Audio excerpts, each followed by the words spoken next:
Day 14, first day of rain,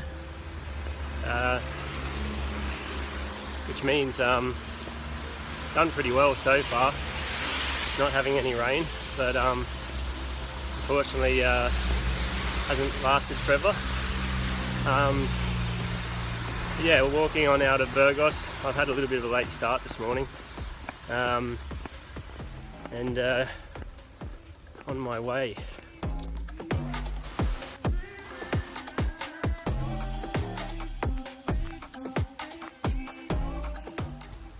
It's a lovely day for the ducks.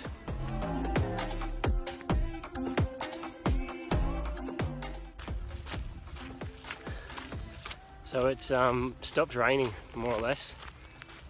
Now I say that it starts a little bit again. Everything seems to be holding up okay. Got the repaired boots seem to be kicking along alright. Socks seem to be dry.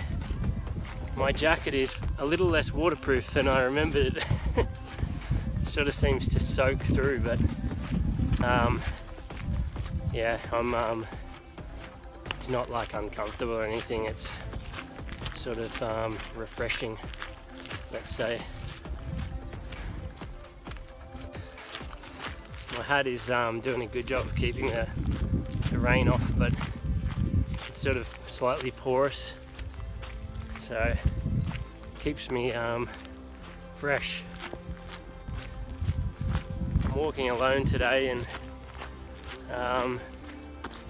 just done 6 kilometers in roughly an hour and sort of 2 minutes maybe, so cracking along at 6 kilometers an hour, which is pretty decent considering I've stopped a couple of times and stuff. I think you'll walk along a little bit quicker on your own. They say if you want to go fast, go alone. If you want to go far, go in a group. Probably the really cool thing about the Camino is that mixture. Well, the cool thing, I mean one of the cool things, you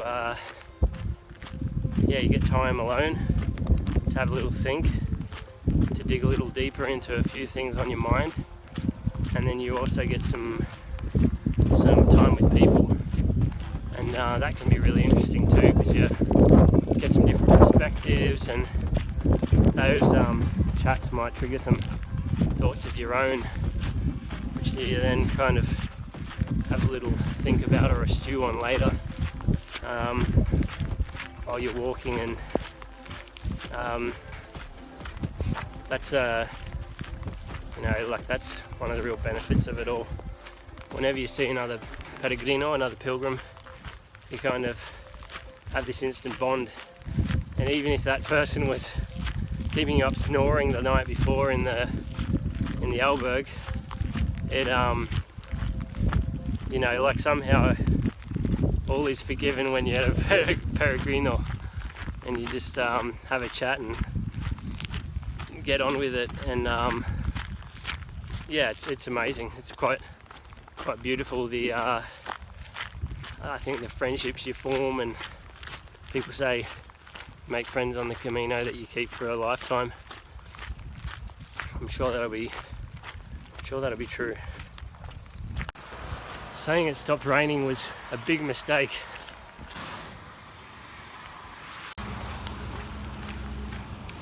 I'm walking along next to a highway.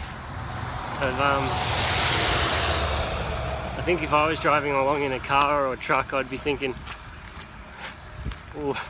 what is that poor bugger doing out in the rain?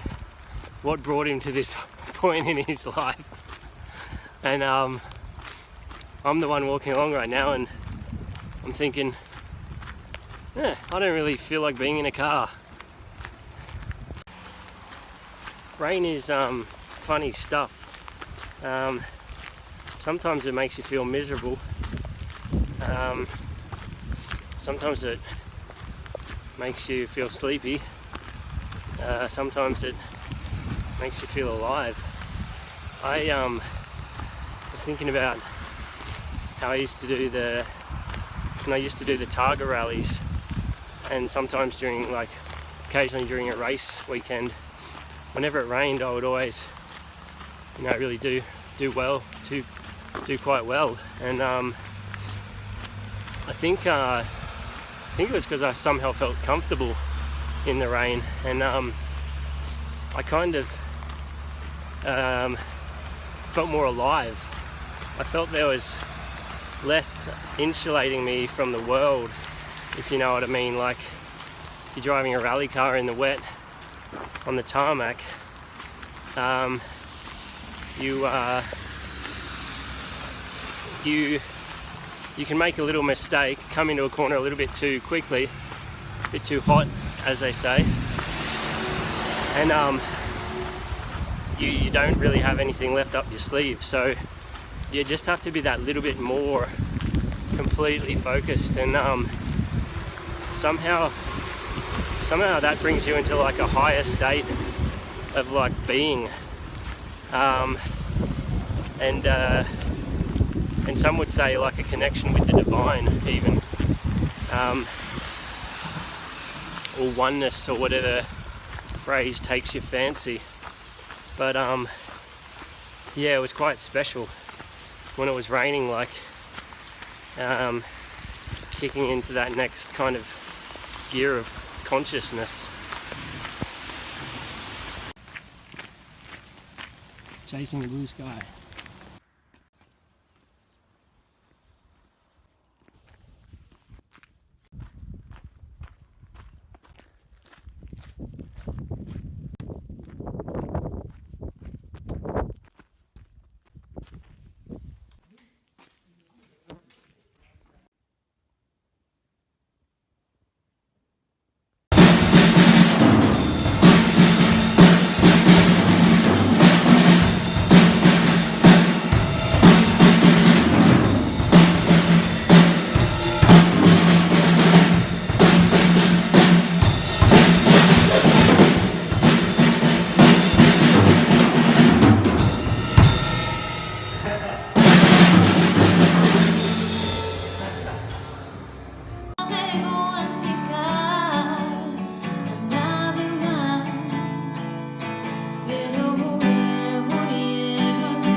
that was a cool little stop in a place called Hontanas. I'm heading onwards to another town after lunch. It's another 10 kilometres, which will be a total of 32 for the day. But I wasn't sure what to do, to be honest, because that town, I heard mixed reports, and to be honest, I didn't have a great feeling about the place. Went to order some food in a little bar. The lady told me to put my mask on and then didn't come and serve me.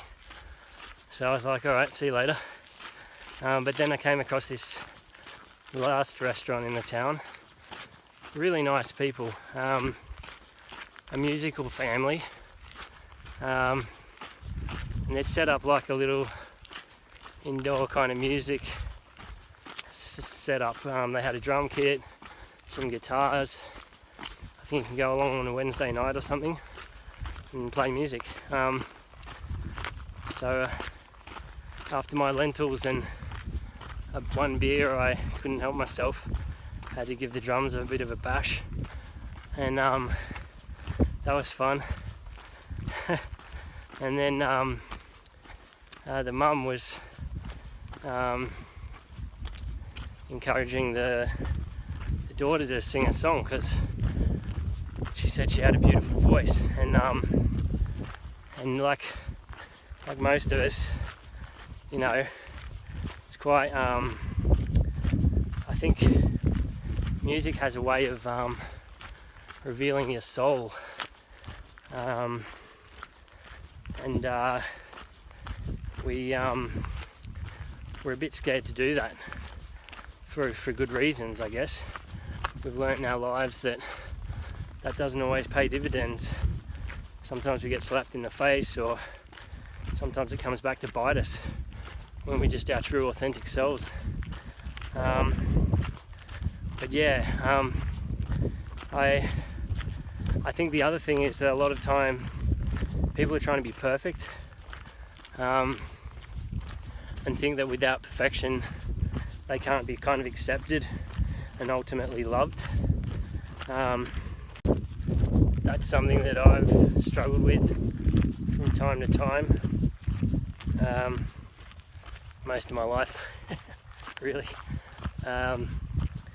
But in a way, I'm actually making a conscious effort to buck the trend, as it were, even with these videos, by just portraying myself in a fairly authentic light, like not highlighting only the good sides and the kind of photo-worthy kind of moments, like the day-to-day stuff. Hopefully some of the ups and downs. I think the weird thing is, also in the case of music, when you, like, inherently that's kind of a limiting belief, you know, based on kind of, you could actually say ego type motives, in a funny way.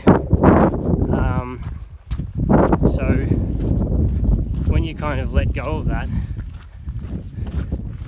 and just allow yourself to be seen for who you are,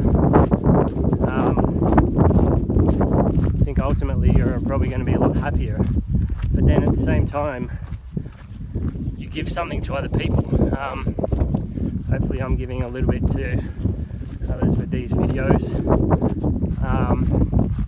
A girl gave, I had chills on my skin. I thought it was beautiful. Her voice, she had such a clear kind of, you'd say almost cutting voice.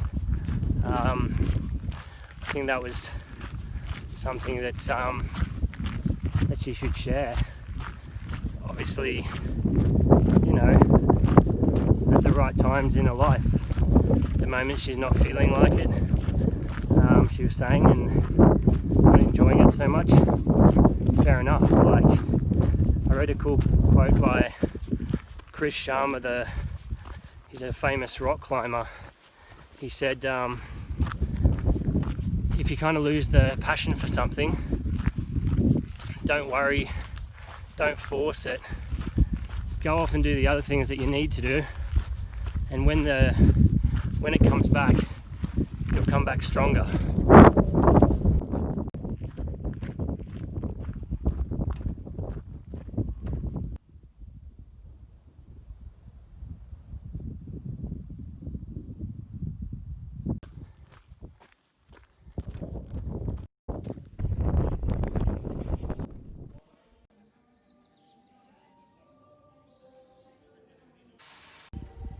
Had a good day today.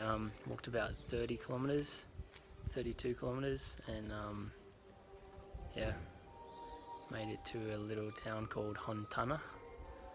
I'm about to go off and have some din-dins at 6:30. Very civilized.